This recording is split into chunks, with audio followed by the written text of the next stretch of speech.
ঢাকার যাত্রাবাড়ী থানার এক হত্যা মামলায় সাবেক রেলপথ মন্ত্রী নুরুল ইসলাম সুজনের 5 দিনের রিমান্ড মঞ্জুর করেছে আদালত।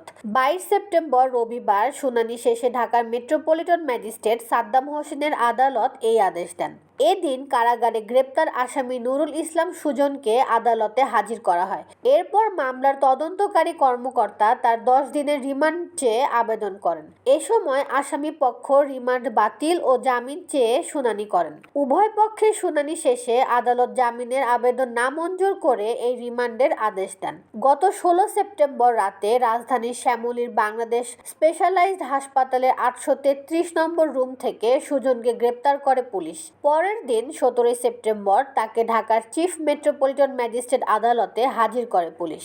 এরপর ছাত্র জনতার আন্দোলনে শিক্ষার্থী ইমরান হাসানকে গুলি করে হত্যার অভিযোগে রাজধানীর যাত্রাবাড়ী থানায় করা মামলার সুষ্ঠু তদন্তের জন্য তাকে 5 দিনের রিমান্ডে নিতে আবেদন করেন মামলার তদন্তকারী কর্মকর্তা।